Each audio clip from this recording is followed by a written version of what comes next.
Hey, you're listening to Don't Lie to Your Life Coach podcast with Kim Arrington. I'm Kim Arrington. I'm a life coach, a weight loss coach, an author, and a badass passionate about helping you connect back to your most authentic self. Join me here each week so I can coach you on how to think all those juicy thoughts that get you feeling your absolute best and taking some big ass action. Coaching has changed my life, and it can change your life too. I'm here to give you real life solutions to create a life you'll love. Because the truth is, boo, you ain't just got problems, you got options.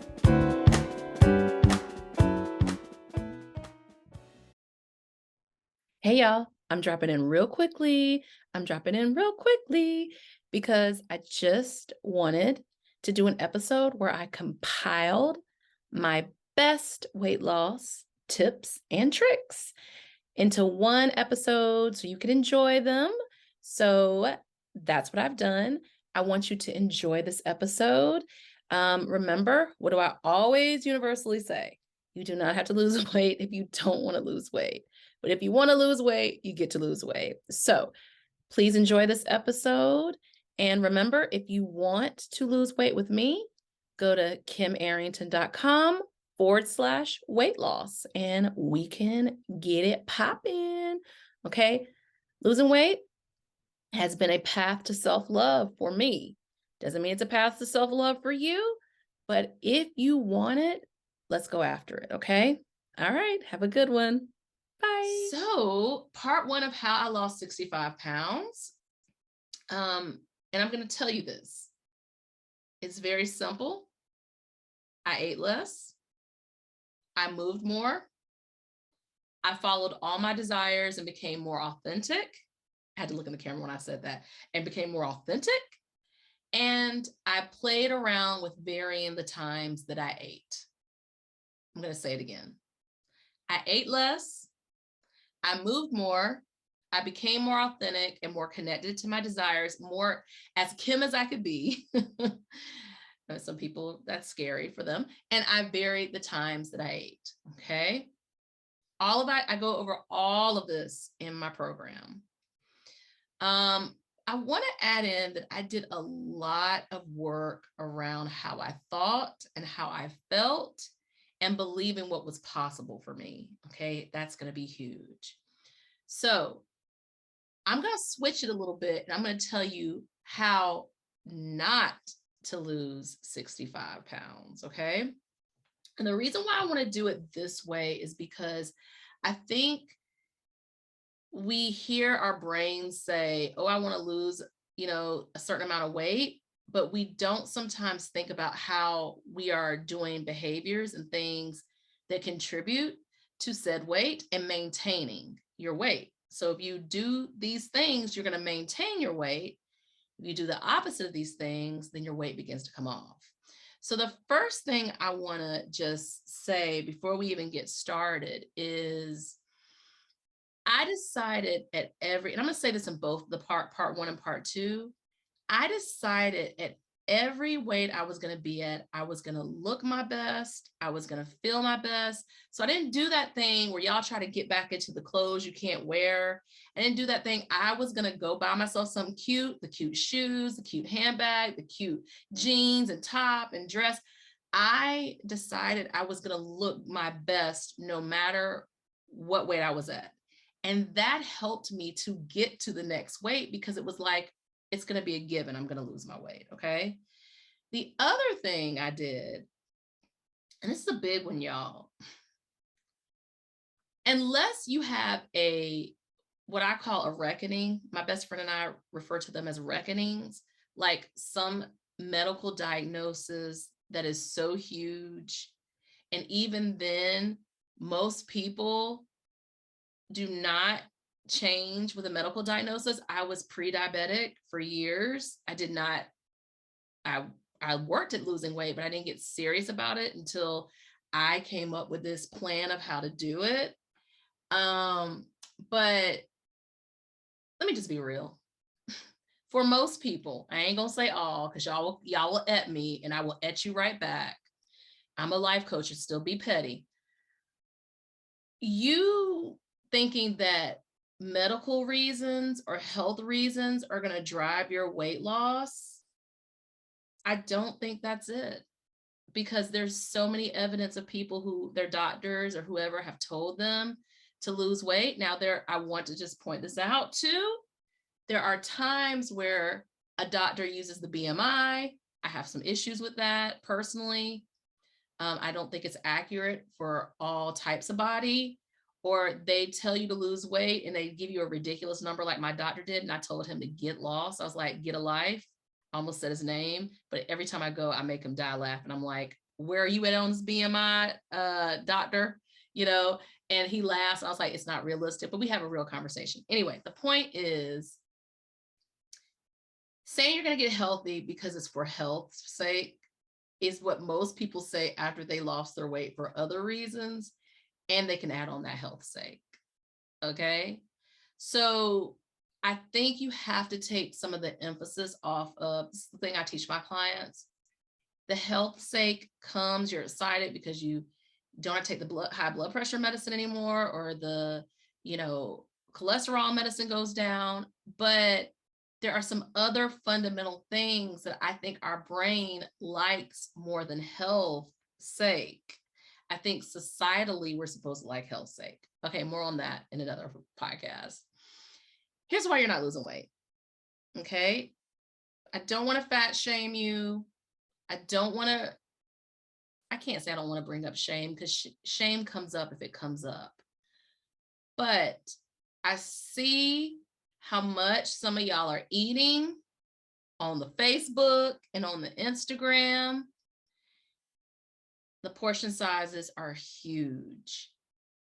In American restaurants, there are 3 to 4 portion sizes. Now, I'm not here to police your portion sizes. You have to have an honest conversation about yourself and realize that you're still eating because it feels good, because it tastes good. Your body has already gotten the calories it needs. And by the way, fuck counting calories. I'm never going to do that. I've not taken any of no kind of pals, no kind of points. I'm not doing none of that.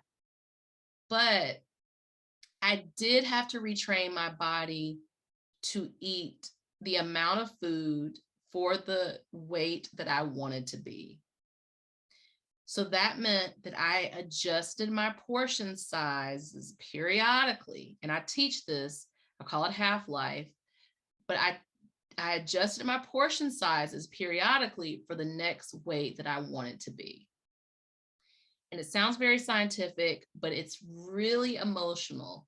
Eating is emotional. And for so many of us, we've spent decades pushing those physical cues of us being satisfied with hunger aside because we wanted the emotional cues. And to lose weight and to keep it off, you will have to decide to listen to your body and to learn how much your body needs and be willing to adjust that as you continue a weight loss journey. If you want to, did I tell y'all, if you don't want to lose weight, don't lose weight. If you want to lose weight, lose weight. That's between you and you.com. Okay. So when I'm on Instagram, especially, and they're showing a healthy recipe, like I'm seeing huge portions. I'm seeing them put the whole thing on their plate. And I know for me to keep my 65 pounds off of weight loss, I have to pay attention to my portions. I have to watch what's going on with me emotionally so that I do not eat through my emotions instead of feeling a full range of emotions. Sad, anger, disgusted, disappointment, ecstasy, happiness, joy, like the full range, confused, bored, everything. Okay. So the portion sizes are too big, and you may need some help working with that. By the way, a word on help. I have received help along the way, and I'm looking forward to being that help for you along the way. If losing weight is something you want for your life. Okay. Here's the other thing. This is the other reason why people aren't losing weight. You're still trying to lose weight the way you lost weight in your 20s. And I had a client dying last week when I was like, well, damn, you ain't do nothing smart in your 20s. Don't at me. I was 22. I did a lot of things that weren't smart. When I wanted to lose weight in my 20s, I just stopped eating. Or I do the crash diet or whatever of the time. And it never worked. It wasn't sustainable. So what I could say, what I could rename this phrase as is not, you're just not, you're still trying to lose weight the way you lost weight in the 20s, is you're not doing something that you could do forever, or a version of it that you could do forever. Counting calories, measuring food, eating just protein, if that's your jam, there are millions of ways to lose weight. But if you want to lose it and keep it off, you got to do something that you're going to like. For instance, when I talk about the portion sizes, I can't let go of sugar and all that because I want to eat birthday cake on occasions of birthdays. It's okay if you don't, but I want to eat birthday cake. So if I get rid of all my sugar, I know I'm going to eat some yams, some candied yams. I'm going to eat some birthday cake. So it's unrealistic for me to get rid of sugar. Now, if I want to reduce sugar, okay. I don't even think about sugar like that, y'all. That's the other thing. Barking up a tree, getting obsessed about an ingredient. Unless you have an allergy to it, you'll be all excited and it'll be all new and shiny that you stop eating it until you don't. It's like, I always use this analogy. If I'm traveling in Central America and South America, vegans, don't get mad at me, and I don't eat pork, I might have some problems because some places in the world, that is the universal meat. Granted, you can find vegetables, vegans, okay, like I'm not etting y'all. Don't et me, I ain't etting y'all. The point is that I am a person who needs convenience and ease. So I keep all the foods in my library. And here's the other thing, getting to the next one. If you believe, I'm trying to be careful, if you believe you have weight to lose, then you're probably a fucking rebel when it comes to food. Which means that whenever someone tells you you can't do it, or whatever, you're going to go do it. I'm a fucking rebel. I know that. So one of the things I had to do was neutralize good foods and bad foods. I just had to say it's food. Now, I don't go and eat 20 pounds of bacon. I do not. I like bacon. But if I said I couldn't eat bacon, I would want to eat 20 pounds of bacon. I'm exaggerating, but the point is that there's food, and my body, what I tell y'all, you might see a lettuce leaf in my teeth. I love salad because I make a delicious salad, and sometimes my salad got bacon bits on it, and that's okay.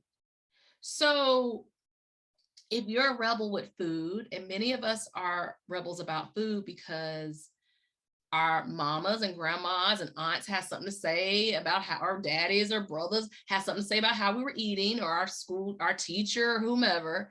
And we were like, fuck them for saying that. I eat what I want. I eat as much as I want. And I will tell y'all, part of my thing around weight was my dad, who I wanted to connect with more. And that didn't happen. I'm a parent now and I understand what that looks like. It was my desires as a kid. Now I see it a little different as an adult, but he would take us to the store. He would get us goodies. We'd have rewards of food. My mom the same way. And I used to get a lot of attention because I was skinny when I was young. I know y'all don't like that word. You'd be all right. I was smaller when I was young. And I could eat a lot of food and I would never gain weight. And after he died, I did. So now I believe there's a huge emotional component with food. So that could be one of the reasons you don't know how emotional food is. You underestimate how emotional food is. What does that mean? That so many of our cravings, our drives, and our desires are what we want emotionally, and we try to use food to get that. I was just talking. The thing is that food comes in all textures. I almost said all races, all textures, all colors, all like taste, all like there's all different ethnicities with food, and people do it this way over here and do it that way over there. There are all these choices, all these different things. And if you are a person who is bored with your life, you will let food become the joy. It's not really joy. The big deal. It's not really a big deal. You will like anticipate food the way you anticipate wanting to learn something new or a new relationship. It'll become more than food. So many of us have made food more than food. Food is literally there to nourish your body so your body can continue going. I made it real simple, but that's really what it is. It's there to nourish you, to help you continue going on. And it can't do that if you've made it into a friend, a companion, a listening ear. When food is too much, food is too much. Get it? When you make it too much, you are likely to consume too much. Okay. When it comes to movement, you know, my hack is daily movement. I call it the daily move. That's what I'll be teaching, the mentality, not the willpower, fuck willpower, the mentality to get to moving every day. Because moving every day for many people, where you don't even think about it, is easier than trying to get it 3 times a week, because it's not even a choice if it's every day you move. Now that's where I might do the vigorous exercise, 5 to 6 times a week. And then I walk or I hike. The hiking is vigorous shit. Going up an elevation of 10 flights, that's booty max booty. Okay. So that's what you want to think about, right? Like, how can I hack what I'm doing? The reason why I'm telling you this is that midlife, your late 20s, your 30s, your 40s, you're not, you can recreate how you move. I was an artist. I was not an athlete. I never played continual sports. I always tell people I have young baby knees because I didn't play in high school. I didn't play in college. I became an athlete in my 40s, and so can you. Okay, so also about the movement. Can y'all throw some money at this? I see it all the time online when there's a program. I can't pay $125 a month. $125 a month is a small investment to delay death because I am moving. $125 a month is a small investment for someone to tell me what to do, and I don't have to go in a gym and be confused or do the same boring ass thing over and over. If you like to do the same thing over and over, kudos to you. I do not. $125 is perfect to be able to go to my doctor's office and hear my cholesterol is dropped, my risk for diabetes is dropped, that wow, he can't believe it, that my inches, I have the inches of someone who's so much smaller than I am because of that vigorous workout. So that's what I'm talking about. Like $125, you spend it on the Starbucks. You spend it at the Mickey D's. Is nothing for what I get out. I walk out of there feeling better. I walk out, you can walk out of there feeling like you did something for yourself first before you did anything for anybody else. If that is overgiving to me, so fucking be it. Let's talk about how the movement moves into what I call my clients' desire rewire, where we look at our desires and we name them and we claim them. So part of my desire rewire is that half marathon. Part of my desire rewire was like, I think I can run I'm going to figure this out until I do. Part of my desire rewire is my 45-year-old ass going to a adult ballet class. Like, my desire rewire to be an athlete. What are your desires? Your desires might be wearing a strapless dress. Your desires might be going to Dancing with the Stars in, Miami and feeling, like, what am I trying to say? Being able to get up all the stairs. Okay. I want you to think about how you becoming the new you, so to speak, feeds and grows new desires. Maybe your desire, I know one of my desires is to visit as many of the national parks as I can. The other day, I figured out it would take me 15.75 years to visit if I visited for a year. So like when I'm 66, I would have visited all the national parks. That's one of my desires. I'm going to get on that Amtrak and hit probably 7 or 8 one year. Okay. 15 years is too long for me. I'm going to be aggressive a couple of those years. Okay. But I love being in nature. I love beauty. What are your desires, y'all? Like, what is it you used to love doing? You hear me say that all the time. What you love doing when you were 8? Do you love paint by numbers? Paint by number. Like, take some of that money you spending on food and going through the drive-through and get you a paint by numbers set. Okay. Think about when you lose your weight. And let me stop myself right here and say, you become the person the first moment you make the decision to do something different. Okay. I did not wait. You should not wait until you lose all your weight to go to Greece. Going to Greece, fulfilling your desires, helps you being there for yourself, supporting yourself, no matter where you are. I don't give a shit if you got to have a seatbelt extender. Doing that helps you let food just be food. Like, all of this is feeding into myself and not feeding my mouth. If I don't feed into myself, I end up feeding my mouth. I'm gonna feed myself one way or the other. I like to feed my hungry heart with experiences and activities instead of going face down in, baked ziti. All right. You gotta let go of judgment. It doesn't have to look a certain way. You don't have to look a certain way. You want to decide it is a journey. A journey means I start one place and I get to a beginning, a middle, and an end. So when I used to teach writing stories and plays, a beginning, a middle, and an end. And I get to see who I am in the beginning. I get to become someone different in the middle, and I damn sure am someone different in the end. And sometimes you ricochet back and forth, but if you keep on a habit for 3 months, a year, 6 months, you change. You fucking change. Thank God. Okay.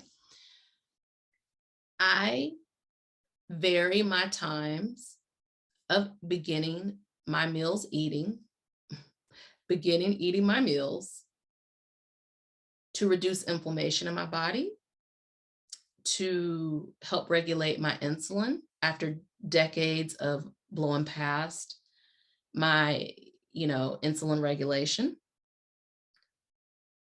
I do not do it the way I've ever seen anyone else do it. Let me say that. It is completely manageable. I actually have a slightly exhilarated feeling when I do it. It is not too hard. It does not make me overeat.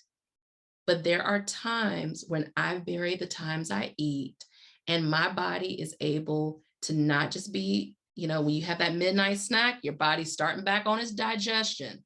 But I create windows that allow my body to mend itself, to reduce inflammation, to do whatever the body do. I don't even know what the body do.